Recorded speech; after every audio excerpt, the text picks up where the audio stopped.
నారీ శక్తికి పట్టం కడితే రాష్ట్రం కానీ దేశం కానీ ప్రగతి పథంలో ప్రయాణం చేస్తుందని భావించారు వైఎస్ జగన్. మహిళలు రాణిస్తే సమాజం మెరుస్తుందని తలచి అధికారంలోకి వచ్చాక అన్ని రంగాల్లోనూ వారికి అగ్ర తాంబూలం ఇచ్చారు.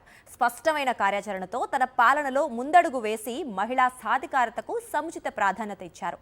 సవాళ్లను అధిగమిస్తూ మహిళా నేతలకు ప్రాధాన్యతనిచ్చి పొలిటికల్ గా కూడా దేశానికే ఆదర్శంగా నిలిచింది వైఎస్ జగన్ పాలన అని వైఎస్ఆర్సీపీ మహిళా నేతలు గుర్తు చేస్తున్నారు. మహిళా రిజర్వేషన్ బిల్లు ప్రతిపాదన వచ్చినప్పటి నుంచి నేటి వరకు వైఎస్ జగన్ మద్దతు పలుకుతూనే ఉన్నారని గుర్తు చేశారు మాజీ డిప్యూటీ సీఎం పాముల పుష్పశ్రీవాణి. మహిళలకు వైఎస్ జగన్ రాజకీయంగా అత్యధిక ప్రాధాన్యత ఇచ్చారన్నారు. వైఎస్ఆర్సీపీ హయాంలో మహిళల భద్రతకు పెద్దపీట వేశారని, వైఎస్ జగన్ పాలన అతివలకు స్వర్ణయుగమన్నారు పుష్పశ్రీవాణి.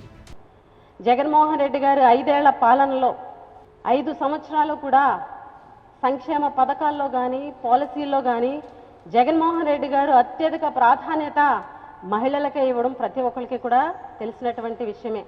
ఈ రాష్ట్రంలో ఒక మహిళకి డిప్యూటీ సీఎం పదవి ఇచ్చినటువంటి చరిత్ర ఒక్క జగన్మోహన్ రెడ్డి గారికి మాత్రమే దక్కుతుందని చాలా గర్వంగా నేను తెలియజేస్తున్నా. పార్లమెంటులో మహిళా రిజర్వేషన్ బిల్లు చర్చ సందర్భంగా వైఎస్ జగన్ 5 ఏళ్ల పాలనపై విమర్శలు చేసిన టీడీపీ ఎంపీ శబరిపై తీవ్ర స్థాయిలో మండిపడ్డారు ఎమ్మెల్సీ కల్పలతారెడ్డి.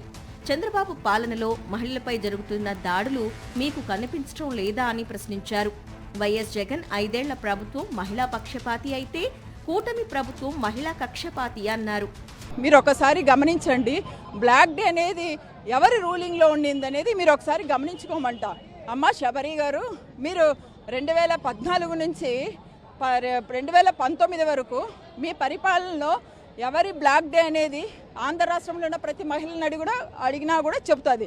అదేవిధంగా మళ్ళీ ఇప్పుడు 22 నెలలుగా వస్తోంది. ఎక్కడ మీరు మహిళలకు భద్రత ఇస్తున్నారు? ఎక్కడ మీరు మహిళలను కాపాడుతున్నారు? ఇప్పటికీ వాళ్ళ మీద దాడులు జరుగుతున్నాయి, హత్యలు జరుగుతున్నాయి, అత్యాచారాలు జరుగుతున్నాయి. ఎక్కడ మీరు రక్షణ కల్పిస్తున్నారని నేను శబరి గారికి అడుగుతున్నా. మహిళా రిజర్వేషన్ బిల్లుకు మొదటి నుంచి వైఎస్ఆర్సీపీ మద్దతుందన్నారు అమలాపురం మాజీ ఎంపీ అనురాధ. మహిళా సాధికారతకు వైఎస్ జగన్మోహన్ రెడ్డి పెద్దపీట వేశారన్నారు. స్థానిక సంస్థల్లో 50% రిజర్వేషన్లను మహిళలకు కేటాయించడంతో పాటు కీలకమైన మంత్రి పదవులను సైతం మహిళలకు అప్పగించారన్నారు. సాధారణ మధ్యతరగతి మహిళలు ఆర్థికంగా బలపడేందుకు అనేక పథకాలు అమలు చేశారన్నారు. సమాజంలో మహిళలు ముందుండాలని కోరుకునే పార్టీల్లో వైఎస్ఆర్సీపీ ముందుంటుందన్నారు మాజీ ఎంపీ అనురాధ. అన్ని రంగాల్లో కూడా 50% అనేది స్త్రీలకి జగన్మోహన్ రెడ్డి గారు ఖచ్చితంగా ఇంప్లిమెంట్ అవ్వాలని చెప్పేసి ఆయన చెప్పడం జరిగింది. అలాగే నామినేటెడ్ పదవులు, నామినేటెడ్ విధానంలో ఇచ్చే కాంట్రాక్ట్ పనుల్లో కూడా 50% మహిళలకు ఇచ్చేలా ఆనాటి మాజీ ముఖ్యమంత్రి వాళ్ళు సీఎం జగన్మోహన్ రెడ్డి గారు ఏకచట్టం చేశారు. ఇది జగన్ గారి మహిళల పట్ల ఉన్న గౌరవం. వారు రాజకీయంగా సాధికారత సాధించాలన్న దిశలో ఆయన చిత్తశుద్ధితో పనిచేసిన తీరుకి మేమందరం కూడా నిదర్శనంగా నిలుస్తున్నాం. 5 ఏళ్లలో సీఎం వైఎస్ జగన్ చేపట్టిన సంక్షేమ పథకాలు, సంస్కరణలు మహిళా సాధికారతకు పెద్దపీట వేశాయి.